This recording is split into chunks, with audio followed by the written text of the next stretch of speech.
아멘. 감사합니다. 네, 우리 신천이구역, 우리 보아스 찬양대, 또 우리 찬양한 찬양의 가사 그대로 우리 삶 속에서 은혜로 하나님께서 함께 하실 줄로 믿습니다. 우리 찬양 듣는 우리의 삶에도 동일한 은혜로 함께 하실 줄로 믿습니다. 하나님의 관점으로 살아가기라는 제목으로 하나님의 말씀을 함께 나눠보겠습니다. 지금이야 이 해외여행 가는 것이 이제 아무렇지도 않고 너무나 쉽게 다닐 수 있지만 예전에는 이 해외여행을 가는 것이 그렇게 자유롭지 않았다고 이야기를 합니다.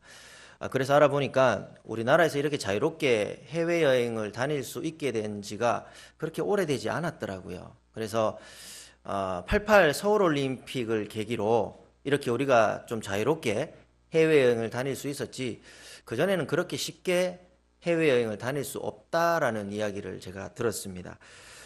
그 88 올림픽을 이제 전후로 해서 우리나라의 해외여행이 굉장히 자유로워짐에 따라 한국 교회에서도 해외 선교가 활발하게 일어나기 시작했던 시점이 바로 이 시점과 동일하게 상충이 된다라는 것이죠. 그때를 발맞춰 오늘 부산에 있는 큰 교회에서 이 대학부에 있는 청년들을 데리고 몽골로 단기 선교를 갔습니다. 그때는 이 몽골에 대한 이 선교 자체가 거의 없었던 시대였기 때문에 거의 개척자 정신으로 이제 몽골로 단기 선교를 떠났습니다. 그래서 많은 현지인들을 모아놓고 이제 집회를 이제 시작했는데, 이때 마치 성경에 나오는 한 장면처럼 사람들이 한 장애인, 그것도 미문 앞에 앉아있던 안전뱅이처럼 그 걷지 못하는 사람을 이제 데리고 그 집회의 장소로 온 것입니다. 그래서 이 청년들이 이제 그런 사람을 막상 만나니까 이제 어떻게 해야 될지를 모르는 겁니다. 그래서 고민을 하다가 이제 자기들이 할 수 있는 것이 뭘까라고 고민을 해보니까 기도밖에 없다라는 것이죠. 그래서 그 사람을 앉혀놓고 열심히 기도했다고 합니다. 한참을 뜨겁게 한 가지 기도 제목을 가지고 하나님 이 사람을 걷게 해주십시오, 그 제목을 가지고 한참을 뜨겁게 기도를 했다고 합니다. 그런데 놀라운 일이 일어났습니다. 그렇게 한참을 이제 기도를 한 후에 그 걷지 못했던 사람이 일어나 걷게 되더라는 것이죠. 성경에 일어났던 역사가 그들 가운데서 일어난 것입니다. 거기에 있던 모든 사람들이 다 놀랐습니다. 그런데 가장 놀랐던 사람은 누굴까요? 걷지 못했다가 걸은 사람이 아니고 기도했던 그 청년들이 가장 놀란 겁니다. 놀랄만도 하죠. 정말 기도했으니까 사람들이 걸으니까 청년들이 굉장히 많이 놀란 겁니다. 그리고 그것을 이제 그 자리에서 경험하고 본 사람들이 이제 그 사건으로 말미암아 굉장히 많은 사람들이 거기서 예수님을 믿게 되었고, 그래서 몽골 선교의 큰 출발점이 되었던 사건이라고 이야기를 하곤 합니다. 그로부터 약 10년 뒤에 그때의 그 이제 기적들을 경험한 청년들이 지금은 어떻게 살고 있는지를 궁금해해서 이 선교사님이 한국에 나와가지고 그 청년들을 만나봤다고 합니다. 근데 그 청년들을 만나보고 난 뒤에 선교사님이 이렇게 고백을 하셨습니다. 저는 이런 놀라운 이적을 체험한 청년들이라면 아마도 누군가는 선교사로 헌신하거나 누군가는 목회자가 되거나 아니면 그것을 계기로 삼아서 아주 훌륭하고 열정적인 신앙인으로 살 것으로 생각했는데 실제로는 그렇지 않았습니다. 그때 함께 사역했던 그 사역의 영상들을 청년들에게 다시 보여주니까 저럴 때가 있었는데 라고 회상만 할 뿐 그때의 감동과 체험을 가지고 지금도 신앙생활을 해나가는 청년은 한 사람도 없었습니다. 그 선교사님이 이렇게 고백을 하시더라는 것이죠. 무슨 말입니까? 그 청년들이 거기서 경험했던 그 기적의 경험과 체험을 자신의 삶의 현장으로 돌아왔을 때 그것을 살아갈 수 있는 자신들의 신앙의 관점으로 가지고 살아가던 청년들이 한 사람도 없더라는 것입니다. 너무나 놀라운 경험인데 어떤 이들은 평생을 살아도 단 한 번도 경험해보지 못하는 그런 하나님의 기적을 경험했는데도, 그래서 하나님의 살아계심을 그들의 눈을 통해 직접 보았음에도 불구하고 그런 뜨거운 신앙의 열정으로 살아가는 청년들이 없더라는 것이죠. 여러분, 우리는 이것을 통해 두 가지를 알 수가 있습니다. 첫 번째는 기적을 체험한다고 해서 그것이 항상 자신의 신앙으로 이어지는 것은 아니다라는 겁니다. 그런데 이것은 우리가 성경 안에서도 어렵지 않게 발견할 수가 있습니다. 여러분, 출애굽기를 보면 이스라엘 백성들이 홍해의 기적을 체험을 합니다. 이제 모세를 따라 애굽을 나온 이스라엘 백성들이 이제 홍해 앞에 서게 됩니다. 그리고 그 뒤에는 이제 바로의 군사들이 쫓아오죠. 앞으로 더 나갈 수도 없고 뒤로 돌아갈 수도 없는 그런 진퇴양난의 상황에서 하나님께서 홍해를 가르시는 그 기적을 직접 눈으로 보고 그렇게 가르신 마른 홍해 땅을 직접 걸어서 건너가게 되는 기적들을 이스라엘 백성들이 직접 경험하게 됩니다. 그리고 난 후에 광야로 들어가죠. 그런데 여러분, 이런 놀라운 기적을 경험한 이스라엘 백성들이 광야에 들어가서 어떻게 합니까? 그 기적의 감동과 감격 속에서 그 기적의 순간을 붙들고 어려움을 견디고 이기고 살아가는 것이 아니라 아주 작은 사소한 것에 있어서 먹을 것이 없고 물 마실 물이 없는 그것으로 말미암아 하나님을 불평하고 하나님을 원망하는 삶을 살더라는 것이죠. 이것을 통해 우리는 이 기적의 체험과 신앙이 항상 같이 가는 것은 아니라, 다시 말해 이적 체험과 기적 체험이 신앙의 계기는 만들어 줄 수 있지만 신앙의 성숙으로 이끌어 주지는 않는다라는 것을 알 수 있다라는 것입니다. 두 번째로 우리가 이것을 통해 알 수 있는 것은 과거의 성공적인 신앙생활이 현재의 성공적인 신앙생활을 보장하는 것도 아니다라는 겁니다. 여러분, 우리가 간혹 특별 새벽 기도회를 할 때가 있습니다. 우리가 특별 새벽 기도회를 삶 속에서 감당하고 난 뒤에 그때 받은 은혜를 가지고 삶 속에서 일어나는 어떤 일이라도 다 감당할 수 있을 것처럼 보입니다.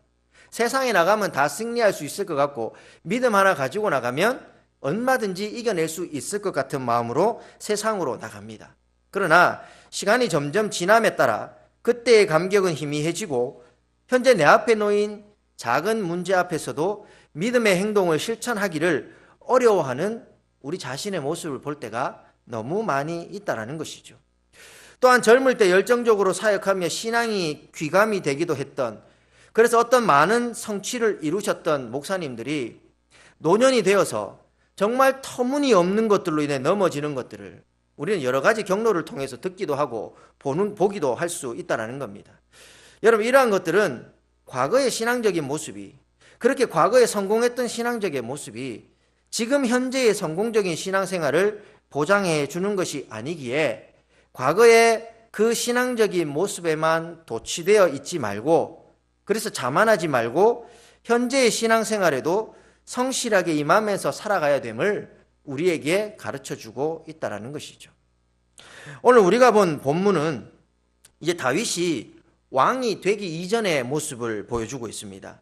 여러분, 우리가 잘 아는 것처럼 다윗은 사울의 질투를 받아서 떠돌이 도망자의 삶을 살게 됩니다. 그리고 사울은 이런 떠돌이 도망자의 삶을 사는 이 다윗을 죽이기 위해 혈안이 되어 있었습니다. 그러는 가운데 다윗이 사울을 죽일 수 있는 기회가 찾아옵니다. 오늘 우리가 읽었던 이 본문 앞에도 보면 다윗이 사울을 죽일 수 있는 그 기회를 얻습니다.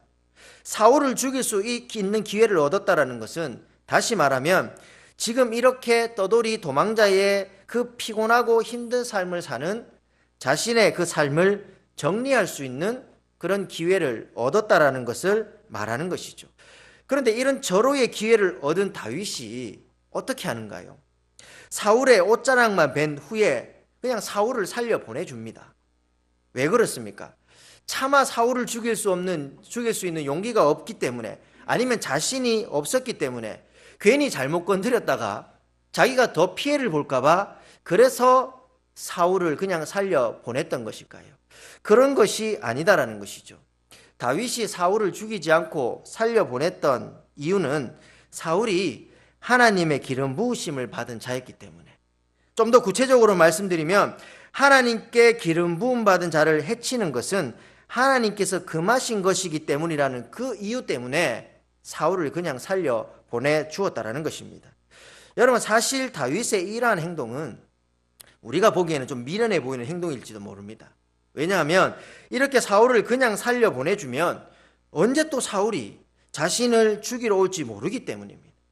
그러나 다윗은 자신의 목숨보다는 하나님의 뜻에 순종하는 것을 더 중요하게 여겼습니다.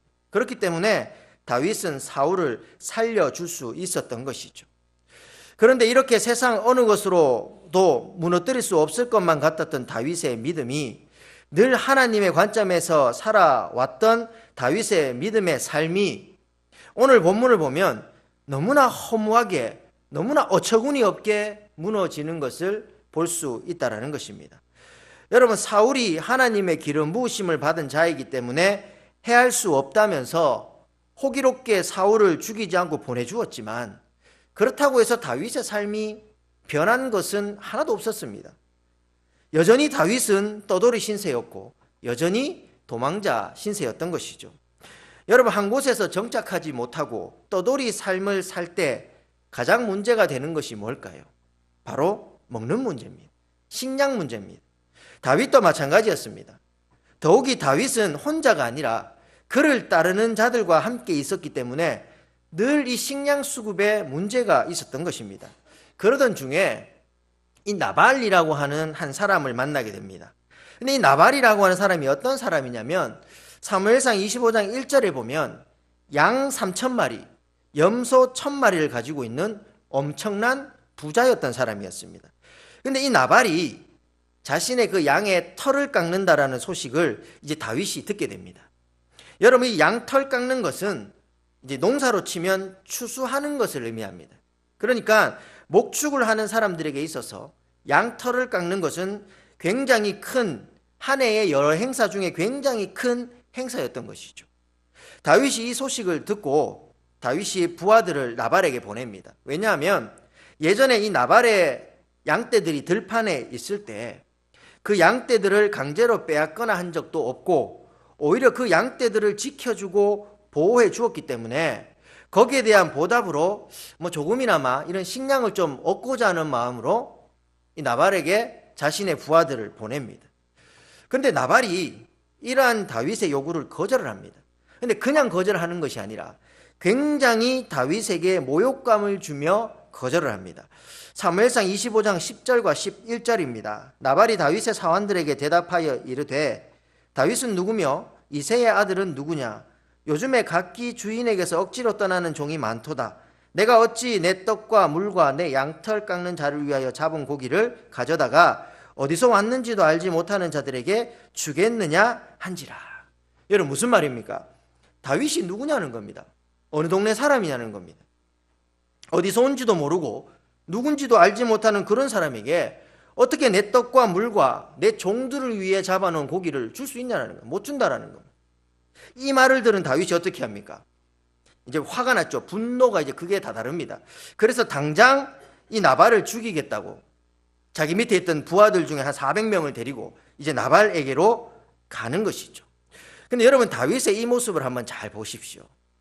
다윗은 조금 전까지만 해도 자신을 죽이기 위해 쫓아온 사울을 죽일 수도 있었던 결정적인 기회를 잡았던 사람입니다. 그런데 그런 결정적인 기회도 하나님의 말씀을 어기지 않겠다며 물러났고 살려주었던 사람이었습니다. 조금 전까지만 해도 자신의 관점이 아니라 하나님의 관점으로 자신의 원수와도 같았던 사울을 살려주었던 사람이 다윗이었습니다. 여러분, 그런데 지금 다윗은 어떻습니까? 그 하나님의 관점보다는 자신의 감정에 더 치우쳐 있다는 것을 볼 수 있는 것이죠. 여러분, 다윗이 죽이겠다고 하는 그 나발, 여러분 사실 사울처럼 다윗을 죽이고자 하는 사람도 아니었습니다. 단지 나발이 잘못한 것이라면 식량을 좀 나눠달라고 했는데 그 식량을 주지 않았을 뿐, 그리고 몇 마디 말로 좀 다윗의 마음을 좀 상하게 했는 그뿐, 그 외에는 없었습니다. 이보다 더 훨씬 위험한 상황에서도 신앙적으로 대응했던 다윗이 상대적으로 그보다 덜 위험한, 별반 위험하지 않은 이런 상황에서 감정적으로 대응하는 것을 볼 수 있다는 것이죠. 여러분, 이 소식을 들은 나발의 하인 중에 한 사람이 그 나발의 아내인 아비가일에게 가서 이 이야기를 전합니다. 그리고 아비가일은 이제 하인으로부터 모든 자초지종을 다 듣게 됩니다. 그리고 난 뒤에 어떻게 합니까? 이 아비가일이 먹을 것들을 준비해서는 이 남편인 나발에게 말하지 않고 다윗에게로 갑니다. 이 다윗은 이제 오고 있고 아비가일은 가고 있고 그러다가 서로가 만나게 되죠. 다윗을 만난 아비가일이 이제 타고 가던 나귀에서 내려가지고 엎드려서는 자신의 말을 좀 들어달라고 다윗에게 부탁을 합니다. 이제 그러면서 자기 남편인 나발이 어떤 사람인지 쭉 이야기를 합니다. 그 사람은 좀 그렇습니다. 뭐 이름처럼 좀 미련한 사람이고 좀 약간 좀 자기밖에 모르는 그런 사람이니까 좀 너그럽게 이해를 해 주십시오 라면서 이제 준비한 음식들을 주면서 다윗의 뜻을 돌이키고자 애를 쓰는 것이죠. 그리고 다윗은 이러한 아비가일의 간청으로 인해 이 나발을 죽이고자 했던 자신의 뜻을 돌이키고 그냥 돌아가는 겁니다. 이것이 우리가 봤던 오늘 본문의 전체적인 내용이죠. 사실 이 본문은 제가 예전에 있던 교회에서 이제 1대1 제자 양육을 하면 항상 성경 연구 과제로 내줬던 본문이었습니다. 그럼 이 본문을 받은 이제 훈련생들이 이 본문을 가지고 이제 묵상을 해옵니다. 이제 과제를 해오는데, 근데 이 과제를 해오는 사람들을 보면 하나같이 빠지지 않는 질문이 있습니다. 특히 남자분들은 정말 마치 이 질문을 공유한 것처럼 토시 하나 안 틀리고 똑같은 질문을 써옵니다. 그 질문이 뭐냐면 아비가일이 얼마나 예뻤으면 다윗이 아비가일의 말만 듣고 뜻을 돌이킬 수 있었는가? 이 질문을 너무나 토시 하나 안 틀리고 똑같이 써서 이제 과제로 제출을 합니다. 그런데 여러분 성경에 보면 이 아비가일에 대한 설명이 나오는데요. 25장 3절에 보면 이렇게 이야기를 합니다. 그 사람의 이름은 나발이요 그의 아내의 이름은 아비가일이라 그 여자는 총명하고 용모가 아름다우나. 여기에 보면 이 아비가일이 총명하고 용모가 아름다웠다고 말합니다. 그래서 그런지 이 표현 때문에 그런지 이 아비가일의 용모에 특히 남자분들이 이 아비가일의 용모에 더 집중하는 것을 볼 수 있더라는 것이죠.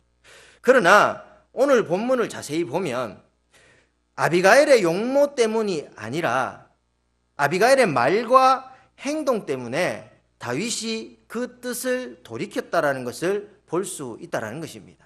그렇다면 아비가일의 말과 행동이 어떤 행동이 다윗으로 하여금 뜻을 돌이키게 했는가? 다시 말해 다윗이 자신의 관점을 내려놓고 감정이라는 관점을 내려놓고 다시 하나님의 관점으로 돌이킬 수 있게 했던 그 아비가일의 말과 행동이 무엇인가? 우리가 오늘 이 본문을 통해 두 가지 정도를 한번 살펴보고자 합니다. 첫 번째는 이 아비가일의 말과 행동이 다윗으로 하여금 하나님의 약속을 기억하도록 했기 때문에 다윗이 그 뜻을 돌이킬 수 있었다라는 것입니다. 오늘 본문 28절을 보면 아비가일이 다윗에게 이렇게 이야기를 합니다. 주의 여종의 허물을 용서하여 주옵소서. 여호와께서 반드시 내 주를 위하여 든든한 집을 세우시리니 이는 내 주께서 여호와의 싸움을 싸우심이요 내 주의 일생에 내 주에게서 악한 일을 찾을 수 없음이니이다. 여러분 남편 나발의 행동으로 인해 분노가 크게 달해있던 다윗에게 아비가일은 하나님께서 다윗에게 주셨던 그 약속을 상기시켜주고 있다는 것이죠. 여러분 그 약속이 뭡니까? 다윗이 사울의 뒤를 이어 이스라엘의 왕이 되겠다는 것이었습니다. 여러분 처음 사울을 피해 도망칠 때만 해도 다윗은 예전에 베들레헴 자신의 집에서 아버지와 형제들 앞에서 선지자 사무엘이 사울의 뒤를 이어 왕이 될 것이라며 기름을 부었던 그때를 생각하며 그것을 희망으로 삼아 힘을 얻고 용기를 얻으며 살았을 것입니다. 하지만 시간이 점점 흐르는 가운데 자신의 삶은 전혀 변하는 것이 없었습니다. 오히려 더 힘들어지기만 하고 더 자신을 죽이고자 하는 사울의 포위망은 좁혀져 오고 있었기 때문에 잠시도 긴장을 늦추고 살 수 없었고 또 지금은 하루하루 목숨을 부지하기에 급급한 그런 삶을 살고 있었던 것이죠. 여러분 그런 다윗에게 사무엘이 기름 부은 그때 그 순간은 더 이상 희망이 될 수가 없었습니다. 그렇게 다윗은 하나님께서 주신 그 약속을 잊고 살아가고 있었던 것이죠.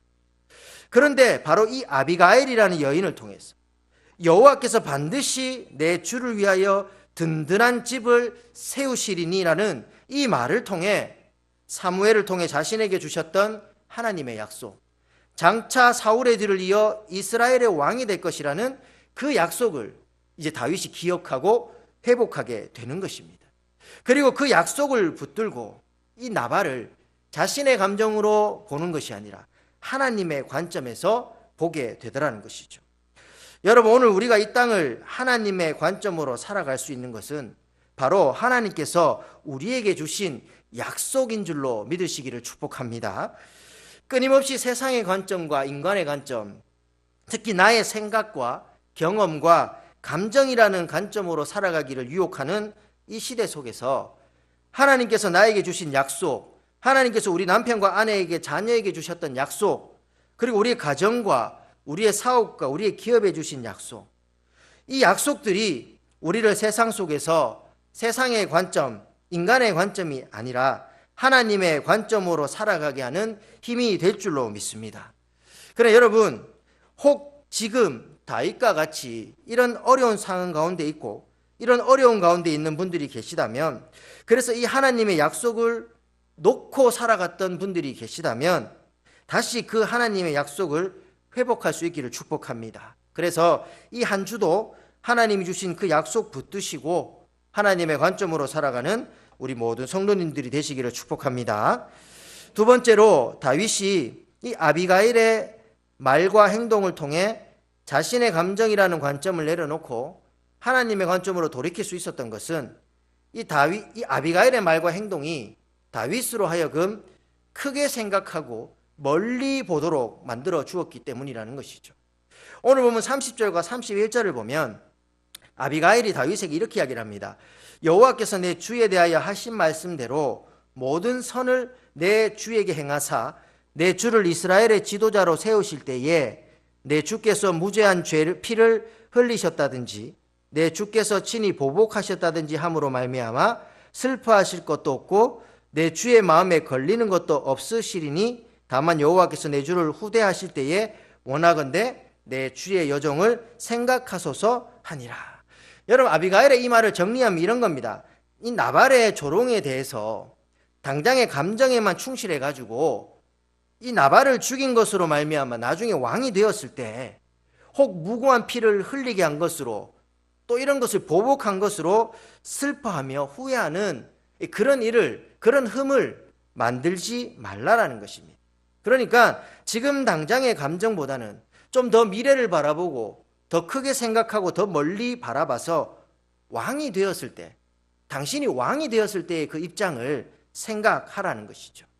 여러분, 이런 말이 있습니다. 현재는 과거의 결론일 수 있지만 내가 알 수 없는 미래의 원인이 되기도 한다. 여러분, 우리가 살아가다 보면 왜 나에게 이런 일이 생길까 하는 질문이 생길 때가 있습니다. 그럴 때마다 우리가 하는 것은 뭘까요? 내가 지금까지 어떻게 살아왔는가? 내가 무엇 때문에 이런 일을 당하는 것일까? 우리는 항상 이러한 것들을 생각을 합니다. 그러나 지금 내가 당하고 있는 이 일이 과거에 어떤 일을 했기 때문에 지나고 있는 순간일 수도 있지만 동시에는 내가 미래에 어떤 일을 하기 위해 꼭 필요한 순간이기 때문에 내가 이 순간을 지나가고 있을 수 있다는 것입니다. 여러분들의 이해를 좀 돕기 위해서 한 가지 예를 들어드리겠습니다. 창세기에 보면 요셉이 나옵니다. 여러분, 요셉 이야기 잘 아시잖아요. 요셉은 어린 나이에 형들의 질투로 인해서 애굽의 노예로 팔려가게 됩니다. 그런데 우리가 요셉의 일생을 쭉 돌아보면 알 수 있듯이 사실 요셉이 애굽의 노예로 팔려갈 만큼 그리고 감옥 생활을 할 만큼 그렇게 큰 죄를 지었던 것은 아니었습니다. 요셉이 지은 죄 그래봐야 뭐 있습니까? 그냥 형들의 모습 아버지한테 가가지고 좀 이야기 좀 했던 것뿐이고 또 이 보디발의 아내가 좀 꼬실 때 그냥 싫다고 거절했는 이 정도밖에 없습니다. 근데 그것으로 말미암아 형들에게 팔려가 애굽으로 노예로 오게 되고 또 감옥 생활을 하게 되는 그런 삶을 살게 되더라는 것이죠. 그런데 이것이 과거에 요셉이 무슨 잘못을 했기 때문에 그로 말미암아 겪는 것이 아니라 앞으로 요셉이 애굽의 총리가 되기 위해서 필요한 과정이었다라는 것을 우리는 요셉의 이야기를 보면 알 수 있다라는 것입니다. 그러나 요셉의 입장에서는 어떨까요? 노예로 팔려가고 감옥에 있으면서 이런 생각했을 겁니다. 왜 내가 이런 일을 당해야 될까? 왜 나는 하는 일마다 왜 이럴까? 도대체 내가 뭘 잘못했지? 내가 그동안 어떻게 살아왔길래 내 인생은 이렇게 꼬이는 것일까? 아무리 고민을 하고 묵상을 해도 요셉은 이해할 수 없었을 겁니다. 왜냐하면 이것은 자신이 행했던 과거 때문에 일어나는 것이 아니라 앞으로 본인이 이 애굽의 총리가 되기 위해 꼭 필요했던 시간이었기 때문이라는 것이죠. 여러분, 우리는 간혹 여러 분야에서 성공한 사람들의 이야기를 들을 때가 있습니다. 그런데 어느 분야에서든 성공한 사람들을 보면 이 사람들이 가지고 있는 하나의 공통된 점을 발견할 수 있다는 것이죠. 그게 뭐라는 겁니까? 그들은 항상 크게 생각하고 멀리 바라보는 그것에 대한 분명한 확신을 가지고 있더라는 겁니다. 무슨 말이냐면 당장의 이익에만 집중했던 것이 아니라 당장의 이익은 좀 덜할지라도 손해는 좀 볼지라도 미래에 더 큰 이익을 얻게 될 것이라는 생각과 확신이 분명했다라는 겁니다.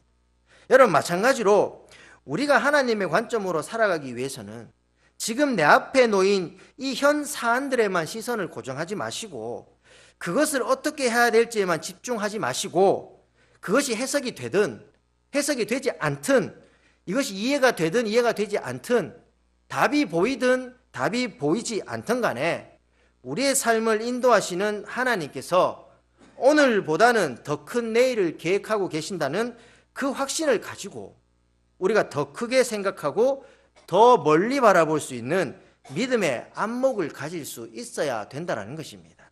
여러분, 아비가일은 다윗에게 바로 이 믿음의 안목을 가지도록 해줬다라는 것이죠.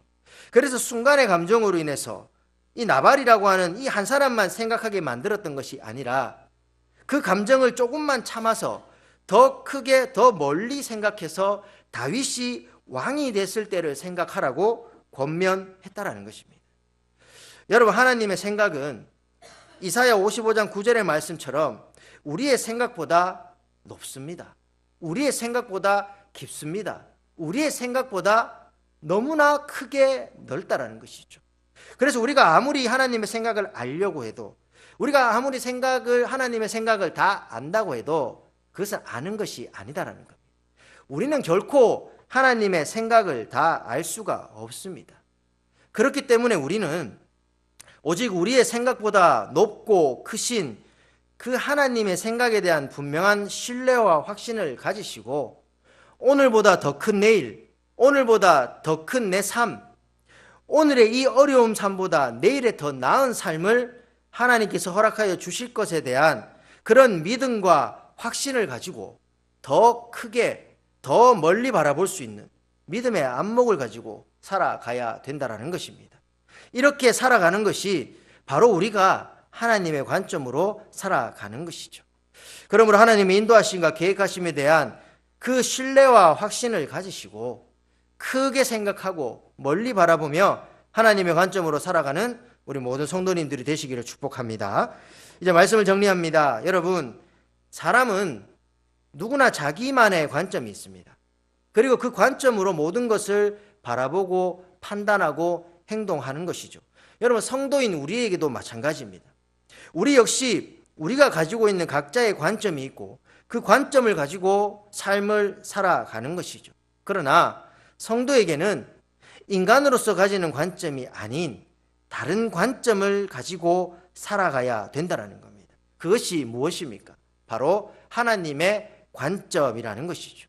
그런데 세상에서 하나님의 관점을 가지고 살아가는 것이 그렇게 말처럼 쉽지가 않습니다. 여러분, 앞에서 말씀드린 것처럼 세상은 끊임없이 우리에게 세상이라는 관점을 가지고 살아가라, 너희들의 자신의 생각이라는 관점과 경험이라는 관점과 다윗과 같이 너희의 감정이라는 관점을 가지고 살아가라고 유혹을 한다라는 것이죠. 그렇기 때문에 우리는 늘 이 세상의 관점과 인간의 관점의 도전 속에서 하나님의 관점을 지켜야 되는 그런 삶을 살아가고 있다는 것입니다. 여러분, 이 한 주도 이러한 도전은 계속될 것입니다. 이러한 유혹도 계속될 것입니다. 이 도전과 유혹 가운데서 우리가 하나님의 관점을 지키고 하나님의 관점을 가지고 살아가기 위해서는 먼저는 우리에게 주신 하나님의 약속을 회복해야 되고, 그 다음으로 우리의 생각과 계획보다 크신 하나님의 생각과 하나님의 계획에 대한 분명한 신뢰와 확신을 가지고 믿음의 안목을 가지고 살아갈 때 우리는 비로소 하나님의 관점으로 이 땅을 살아갈 수 있게 된다는 것입니다. 여러분, 하나님의 관점으로 살아가는 것은 하나님을 향한 믿음으로 살아가는 것을 의미하는 것입니다. 하나님의 관점으로 살아가는 것은 보이는 이 땅에 썩어 없어질 것들을 쫓으며 살아가는 것이 아니라 보이지는 않지만 영원히 존재하는 하늘의 것을 따라 살아가는 것, 이것이 바로 하나님의 관점으로 살아가는 자들의 삶의 모습이라는 것이죠. 이것을 사도 바울은 고린도후서 4장 18절에서 분명하게 말하고 있습니다. 우리가 주목하는 것은 보이는 것이 아니요 보이지 않는 것이니 보이는 것은 잠깐이요 보이지 않는 것은 영원함이라. 여러분, 이 사도 바울의 고백을 우리 각자의 고백으로 삼으시기를 소망합니다. 그래서 이 한 주도 하나님이 주신 약속 굳건하게 붙드시고 하나님의 크고 위대하신 계획들 바라보며 생각할 수 있는 믿음의 안목을 가지고 하나님의 관점으로 살아가는 우리 모든 성도님들이 되시기를 간절히 소망합니다. 기도하겠습니다. 거룩하신 하나님, 감사합니다. 오늘도 우리에게 하나님의 말씀으로 함께 은혜를 나누게 하시고 이 한 주도 우리가 어떻게 살아가야 될지 우리의 삶의 지침들과 방향들을 밝히 보여주시니 감사합니다. 하나님, 우리가 살아가는 이 세상, 끊임없이 우리가 세상의 관점에 세상의 시선을 맞춰 우리 자신이 가지고 있던 경험과 생각과 감정에 치우쳐 살아가라 말하지만 성도인 우리는 하나님의 관점으로, 하나님의 마음으로, 하나님의 생각으로 살아가는 저희들이 되어야 될 줄로 믿습니다. 오늘 주신 말씀 기억하며 하나님께서 우리에게 주신 약속들을 회복하게 하시고 우리의 생각보다 더 크신 하나님의 생각을 의지하고 신뢰하며 하나님 그 멀리 보고 하나님 더 넓게 바라볼 수 있는 믿음의 안목을 소유한 자들이 되어서 하나님의 관점으로 이 한 주도 살아가는 우리 모든 성도님들 되게 하여 주시옵소서. 하나님의 관점으로 살아갈 때 인간의 관점으로 바라보지 못했던 수많은 은혜의 것들을 바라보게 하시고 하나님의 관점으로 바라볼 때 우리의 눈을 가리고 있던 모든 인간의 관점들이 사라지는 놀라운 역사가 있기만 하여 주시옵소서. 그래 이 한 주도 하나님 앞에 신실하고 정직하며 하나님 앞에 충성된 종들로 살아가기에 부족함이 없는 우리 모든 신은의 성도님들 되게 하여 주시옵소서. 감사하며 예수님의 이름으로 기도드립니다. 아멘.